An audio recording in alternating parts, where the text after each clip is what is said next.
Actually, wait a minute. Did you guys give money to that dude? Yeah, that was me. For the Yeah. lighting, for the lighting. Rob told me about it. That was me. Fucking guy robbed a lot of people, man, huh? Who? That Marvin? Marvin. I don't know, to be honest, man. No, We he we did. talk about that afterwards. All right. Cameras off. All right, we're sitting here with Tommy Dreamer, former ECW WWE talent. I want to welcome you to NoKayFabing.com. Thank you. First of all, I read you were born in Yonkers. Did you grow up there? Yes. Can you elaborate on your upbringing a little bit? Middle class, upper middle class family. Went to Catholic school. Had a great family, very, very supportive, and had a great, charmed wrestling life. A regular kid. Was hooked on wrestling since I first saw it when I was 9 years old. But played little league and played football. Went to high school, college. My family's always been very, very supportive of what I did. I heard a little bit about Yonkers, and I know it's a little ghetto over there. You never noticed, like, being in middle class, you never got seen, nothing. Yeah, Yonkers really. Yonkers is very big, Yeah, and just like many neighborhoods, there is some ghetto and there is some nice areas. I grew up in the nice area, but I had friends who lived in the not so nice area, and people are people no matter where they yeah. live, and you know, Yonkers High School was a lot tougher than where I went to school, and but it's all good. You being from Yonkers, how did you find out about Gleason's gym? And I did a audition that I found in the New York Post about do you want to be a pro wrestler, and I went to Manhattan with how old were you at this time? Sorry. 17, and Captain Lou Albano was there, and The Rock's dad, Rocky Johnson, and I did the audition, and then I met my trainer Johnny Rods there because I had recognized him from wrestling, and he also had Bill DeMott and Damien Really? Demento there, and they all were auditioning too. And I was knocking on turning 18, and I met with Johnny, told him I want to be a wrestler. He said, when you turn 18, come to my school. What was Rocky doing there? Training peak kids? Rocky Johnson, I think, was there part of, I guess they were going to make a movie about somebody's life, and Captain Lou Albano was there. Rocky Johnson, he was sleeping in the ring, and he told me I would never make it. Really? And he was very mean to me the first time I saw him. Really? Yep. Wow. Rock's dad. I heard a couple of stories about him that wasn't too good. That's funny you say that. Funny we even talk about that. How did the name Dreamer get added to your name? So it was my dream to be a pro wrestler. Right before my first match, Johnny said, you need a name, and I came up with that. Before you turned 17 and you started training, at what age did you notice you wanted to wrestle? 9 years old. When I first Wow. saw wrestling, Madison Square Garden, on television, Bob Backlund versus Bulldog Bob Brower was the first match I ever saw, Wow. and I was hooked ever since. And then I started going to live events. I went to the first match with the County Center. I saw Bob Backlund wrestle Bobby Duncombe. Then 2 weeks later, I went to Florida, and I saw on a family vacation, and in the paper it said Florida Championship Wrestling, and I saw Dusty Rhodes and Bugsy McGraw wrestle Ivan Koloff and Dick Murdoch and a crazy bar brawl. And then I started getting wrestling magazines, and I was hooked. So what wrestler as a kid inspired you? Dusty Rhodes. He was my Dusty favorite. Rose Bob was. Backlund was my favorite, and then Dusty It's. Rhodes. I asked you that because I watched wrestling since I was 5 years old, and I remember watching Bob Backlund do the step ups for the whole Saturday Yeah, morning show. which was real. I watched that show, and I was 5 years old. Yeah, So stuck he with you. inspired me as a kid. After I got a little older, Hulk Hogan, Yep. as a kid growing up. But the first one was Bob Backlund, so it's funny you mentioned Bob Backlund. Yep. Well, I mean, he was a champ. He was a champ for 5 years, and Yeah. I loved him. He snubbed me on an autograph when I was a kid Oh at yeah. my first show, and then I hated him. But we settled that difference recently. What was with me? It was I just seen him so clean cut and Exactly. such a goody. When I was a kid, it was like I looked He up was to your that. role model. Oh, yeah, I looked up to that as a Me kid. too. Yeah. But I loved them all, man. I was hooked on everybody. I loved the good guys. I hated the bad guys. No But doubt, I was the same way. it was, Backlund and then Dusty Rhodes, Tommy Rich. I think the only bad guys I like were the Road Warriors because they were like jacked up and cool. But Yeah. I mean, everybody's influenced. Me as a kid, I couldn't get enough. No doubt, good stuff. What inspired you to wear a bandana for people with brain tumors?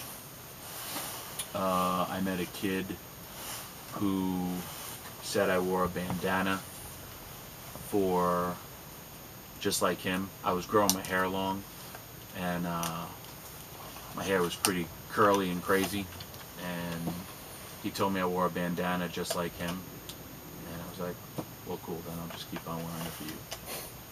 It was to really cover up my balding head and my crazy long hair that I was growing, and it didn't work out. When I grow my hair long, I kind of have like Kramer curly hair, and it doesn't look good. But that kid recognized me as that, and kind of opened the doors for me just to kind of like represent for a little bit. So where is it you wear the bandanas? Usually to the ring? I was wearing them to the ring, Yeah. just when I was in WWE. And also Terry Funk wore them. The more you start losing your hair, the better it is to wear a bandana. I read that you never wanted an ECW title. Correct. Why is that? This was in the original ECW because you didn't need it. My opinion is titles are made to help guys get more established, and I was already established, so I didn't need it. I read that you hated the fact when you finally won it at the end. But you said something about that you hated it. I didn't hate it. It's just what we did. This the original ECW. Yes. Yeah, what we did was really, really cool with Just Incredible and everything, and that was Paul's idea, and it worked out great because as soon as I won it, there's not one picture of me, I never wore the belt. Yeah, you lost in 30 seconds, right? Something like No, it was a little longer than that. We had a nice little speech. I don't know exactly how long, but yeah, it I was lost it. 45 minutes or something like Something like that. that. Yeah, I'm sorry. But not hated it. Yeah, I was proud, man. But it was a great, at the time, a great, amazing angle. Never been done before. Will never be done again. So you liked it? You actually liked it? It was awesome. Yeah, Yeah, it that's worked out cool. great. I thought you hated it. They said Don't on. believe everything you I know, this read is on why the I'm asking. worldwide internet. This is why I was telling Except him for that when they say yesterday. about my 14-inch penis. That is true. I was telling him that yesterday. You don't believe everything. That's why you gotta ask the questions. All right. How did you feel about winning the watered down title in the WWE? It was really, really good. Also because everything about me is pretty much real in the sense of all that behind the scenes was true. My contract was coming to an end. I was kind of at my last wits in the company, and I just said, you know what? Every year I'm the highest rated guy on this show, and yet you don't want to go with me, so let's see, and if not, if it doesn't work out, I'll leave. And it still did ratings, but things didn't change, so then I said, to me then it's personal and it's not business, because business, if you have ratings, you stay with it. And then I realized I couldn't do anything to better it myself, so I just didn't want to be stagnant and stale and said goodbye. That's cool. You felt like that 'cause I didn't think you was. I thought you would say you really didn't like it or something. I don't know. Nah, it was awesome, man. That's cool. I mean, I have no animosity whatsoever towards WWE. I've said this before, I'll say it again. Besides my own father, Vince McMahon has pretty much been the most influential man in my life. I mean, I've been hooked since I'm a kid, and it's a lot of his vision. And you can't knock the guy's success. And I have a great relationship with him. And it's just I didn't want to. I couldn't stand being there for other reasons, and it wasn't anything on him. He asked me to stay. Okay. I know you were office for the WWE and always threatened to leave. I don't know that you always trying to leave. I know you was office. Who you used to threaten? I don't understand the question. The question That I would is threaten that you to would leave? threaten that you was gonna quit. No. No. No, what happened? When I worked in the office, my position was pretty much I was hiring I was the head of the developmental system, and I hired a lot of men and women that you see today. CM Punk, Beth Phoenix, Cody Rhodes, you name it, I hired them. Zack Ryder. The list goes on and on. I can't really think because you put me on the spot. But I never threatened I would leave, they would fire you if you threatened you would leave. I just, I didn't have the opportunity. When I was wrestling, then they said, hey, we want to put you in the office. And I had 2 kids on the way. I said, all right, we'll see how it goes. I don't sweat. Uh, we all bleed red. We will all eventually die. I don't sweat any man or woman. You can't hold a job over me. I have my entire ECW career. I didn't have millions of dollars. No one is better than another person because they have tons of money. Financially, I'm cool.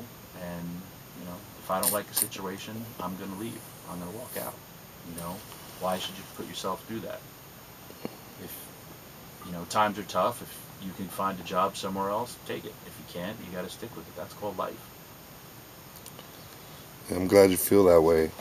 You saying that, and I'm thinking about everything that's going on with wrestlers, and I know you must know a lot of them because they don't make it or things that happen to business. Some of them end up even blow their brains out, and you think like that. It tells me that you're nowhere near that kind of mentality.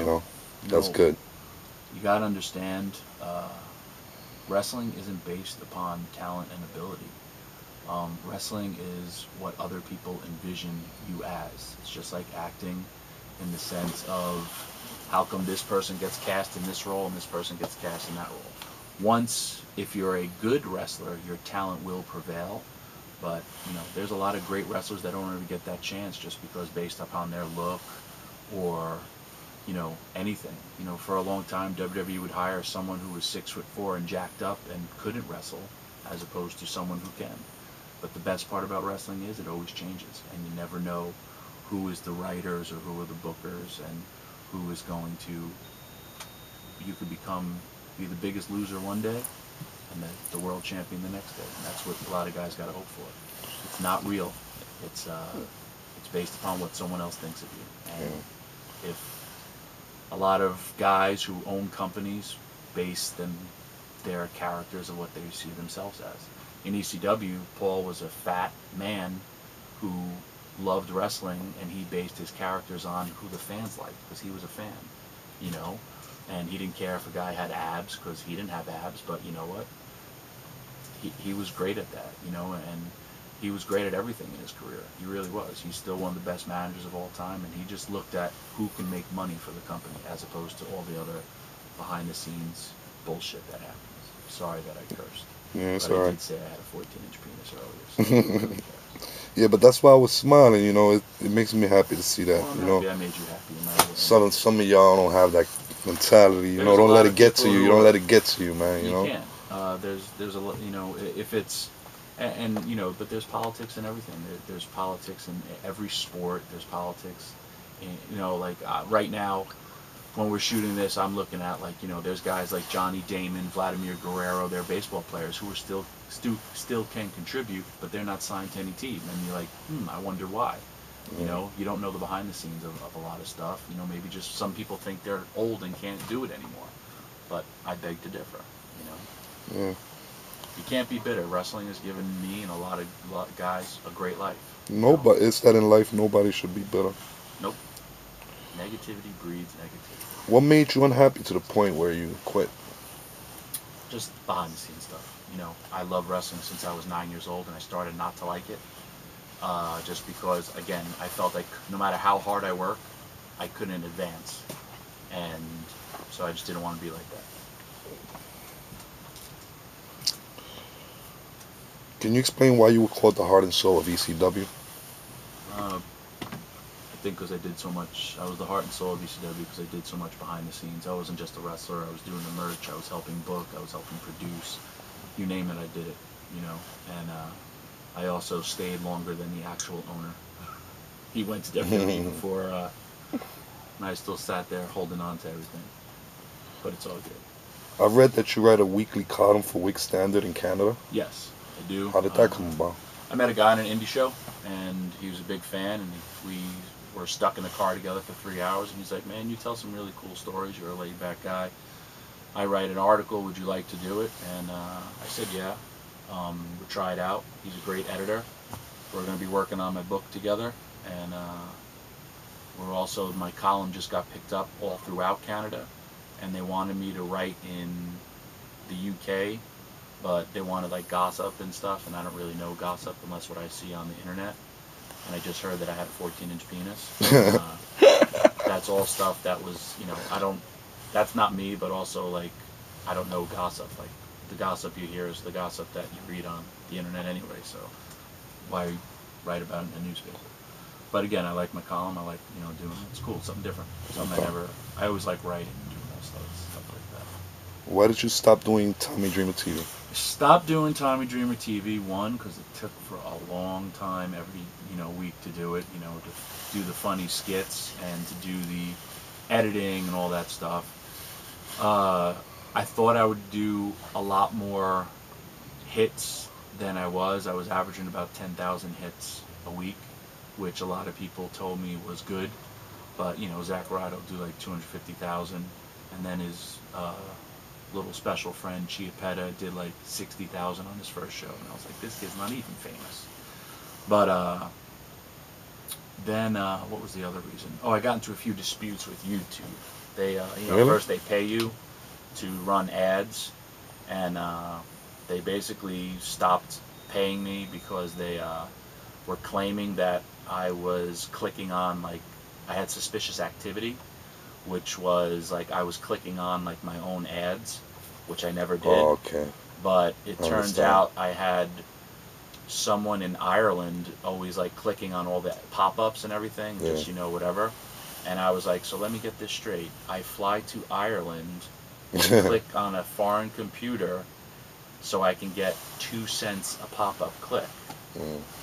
And then in the last episode they also censored my show because I had a fake gun when I got shot, because I wanted to leave the show with a cliffhanger.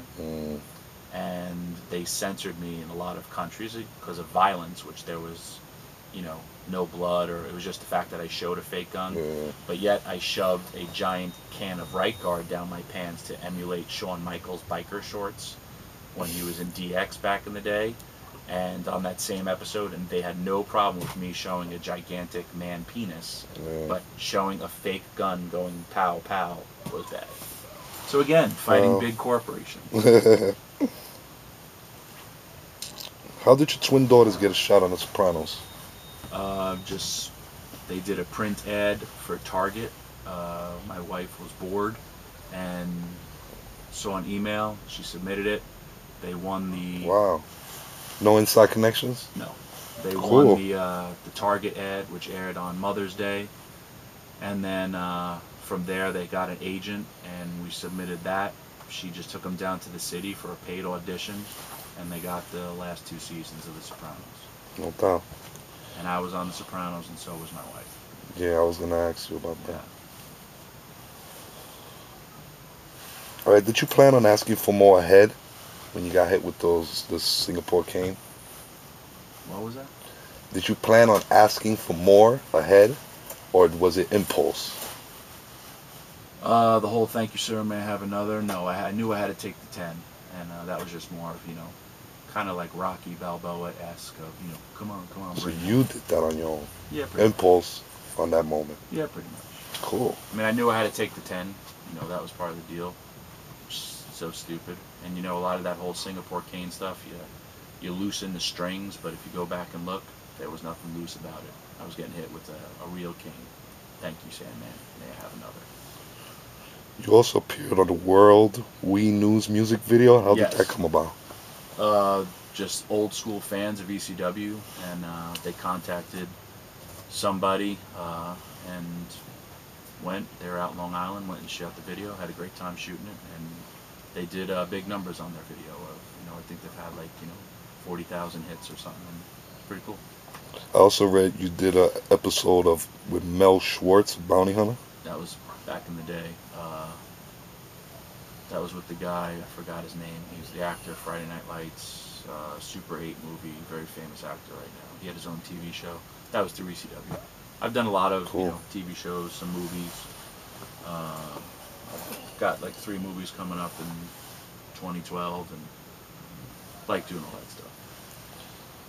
All right, I'm gonna end this. I think this is usually your last question on your show.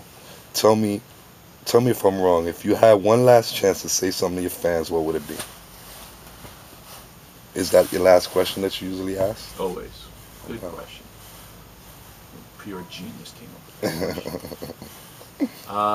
I would say I'm a fan. I still am. I love wrestling, and I love every aspect of the wrestling business. And for the people that have supported me, uh, I'm one of you, and I was just blessed to cross over the guardrail and still do what I've always wanted to do. I've been living my dream, and I'm still living my dream. And I think I'm proof positive that through hard work and determination and passion, you can be whatever you want to be. If it's not a wrestler, if it's a baseball player, doctor, lawyer, whatever you want to be. It's just, I'm a fan just like you, and thank you for being a fan. Thank you for being on NoKayfabe.com. I appreciate it. You got it. Next. Warning.